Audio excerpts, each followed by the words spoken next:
آج ہم بات کریں گے وہ 6 چیزیں جو ایمان کو پختہ کرنے کے لیے کافی ہیں۔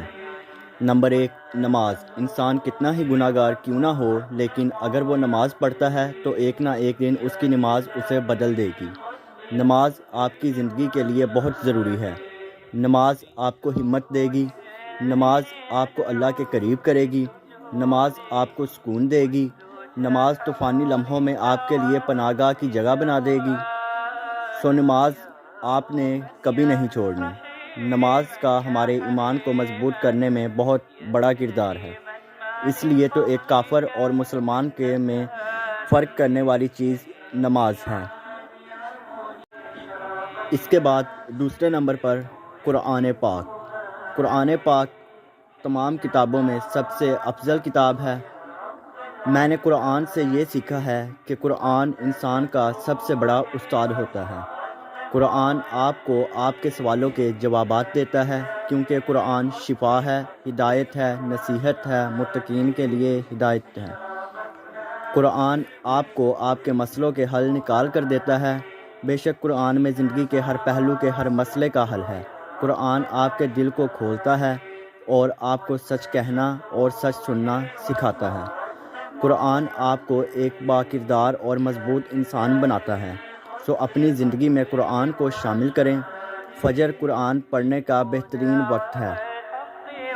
روز صبح فجر کی نماز کے بعد قرآن سے ایک آیت کھول کر پڑھ لیں، بس پھر دیکھیں آپ کی زندگی کیسے بدلنے لگے گی۔ نہ صرف قرآن کی تلاوت کر کے اس کو پڑھیں، بلکہ قرآن کو سمجھیں کہ اس میں کیا لکھا ہے اور ہمارا رب ہم سے کہنا کیا چاہ رہا ہے۔ جو تیسری بات ہے وہ ہے چغلی چھوڑ دیں۔ چغلی میں بہتان بھی آ جاتے ہیں، کسی کی ذات کو جج کرنا بھی آ جاتا ہے، کسی کو ذلت امیز الفاظ سے پکارنا بھی آ جاتا ہے، یعنی کسی کو اس کے الٹے ناموں سے پکارنا، کسی سے حد کرنا بھی آ جاتا ہے۔ حد سے مراد حسد ہے۔ جہنم میں زیادہ تعداد پتہ ہے کن لوگوں کی ہوگی؟ ان لوگوں کی جنہوں نے اپنی زبان کا خیال نہیں رکھا۔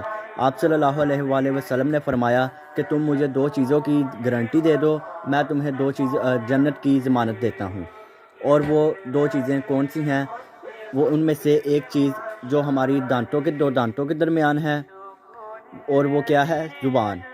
99% گناہ ہماری زبان سے شروع ہوتے ہیں۔ جس دن آپ کی زندگی میں نرمی پیدا ہوگی، اس دن سے آپ کی زندگی میں برکتیں آنا شروع ہو جائیں گی، اور اللہ آپ کو ایسے ایسے ذریعوں سے نوازے گا کہ آپ سوچ بھی نہیں سکتے۔ بس اس کی مخلوق کی آہ نہ لینا، آپ کی زندگی میں سب کچھ خود بخود ٹھیک ہو جائے گا۔ نمبر 4، غلط صحبت میں بیٹھنا چھوڑ دیں۔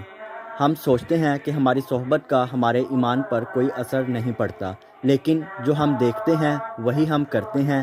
جس انوائرمنٹ میں ہم رہتے ہیں ویسا ہی ہم خود بھی بن جاتے ہیں۔ آپ کی صحبت کا آپ کے ایمان پر اور آپ کی شخصیت پر بہت گہرا اثر پڑتا ہے۔ آپ اگر ان لوگوں کے ساتھ دوستی رکھیں گے جو خود بھٹکے ہوئے ہیں اور آپ کو بھی سیدھی راہ سے ہٹ جانے پر اکساتے ہیں، تو اس سے آپ کا ایمان کمزور پڑنے لگے گا۔ ہمیں دین میں ثابت قدم رہنے کے لیے ایک دوسرے کی سپورٹ چاہیے، ایک دوسرے کی مدد چاہیے ہوتی ہے۔ اس لیے ان لوگوں کے ساتھ بیٹھا کریں جو آپ کو اللہ کی طرف بلاتے ہیں اور جو آپ کو اللہ کی یاد دلاتے ہیں۔ اب گمراہ کرنے والے لوگ بہت ہیں، آپ ایسے لوگوں سے محتاط رہیں۔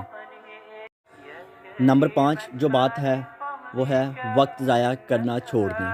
بلا وجہ اپنا وقت کہیں بھی ضائع نہ کریں۔ آج کل ہم سوشل میڈیا پہ کیا کرتے ہیں؟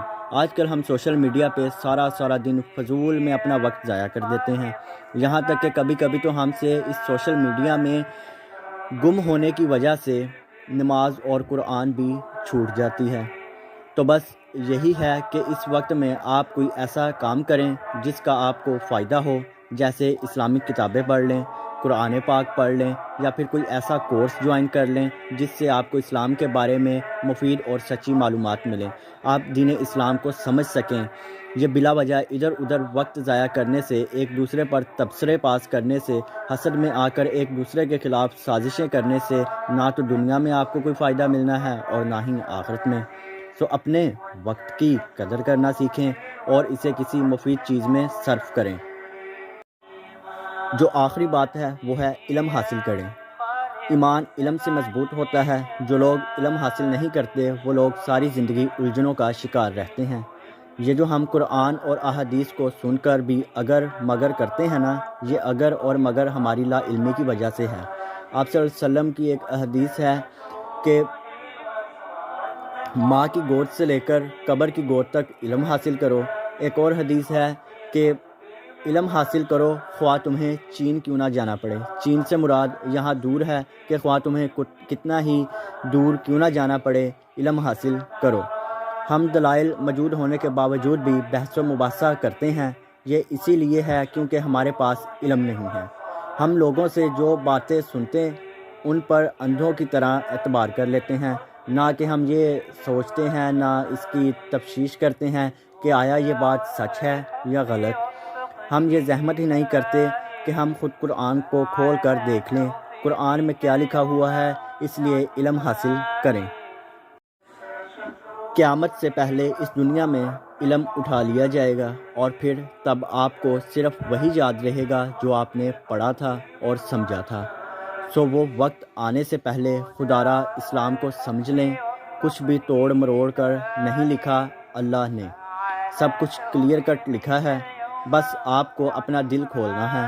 آپ کو اس نیت کے ساتھ علم حاصل نہیں کرنا کہ آپ کے سامنے کوئی مقابلہ بازی چل رہی ہے، بلکہ آپ نے اس کو سیکھنے کی غرض سے علم حاصل کرنا ہے، اور علم لینے کے لیے ہمیشہ اپنے دماغ سے سوچنا پڑتا ہے۔ ایسا نہیں کرنا کہ اگر کوئی دائیں جانب چلنے کا کہہ رہا ہے تو آپ دائیں جانب چل دیں، اور اگر کوئی بائیں جانب چلنے کا کہہ رہا ہے تو آپ بائیں جانب چل دیں، اور اگر بائیں جانب چلنے کا کہہ رہا ہے تو آپ بائیں جانب چل دیں۔ خود سوچیں کہ کون سا راستہ صحیح ہے اور کون سا غلط۔ اللہ تعالیٰ نے ہر انسان کو سمجھ اور شعور اور عقل دی ہے، وہ اپنے اچھے اور برے کا فیصلہ خود کر سکتا ہے۔ پھر فیصلہ کریں۔ علم آپ کو فیصلہ کرنا سکھائے گا، علم آپ کو حق اور باطل میں تمیز کرنا سکھائے گا۔ بس شرط یہ ہے کہ آپ نے اپنا دل کھولنا ہے۔ دل کھولنے سے مراد آپ نے قرآن پاک پڑھنا ہے، بے شک قرآن پاک دلوں کو کھولتا ہے۔ جزاک اللہ الخیر۔ اللہ ہم سب کو اس پر عمل کرنے اور اس کو سمجھنے کی توفیق دے۔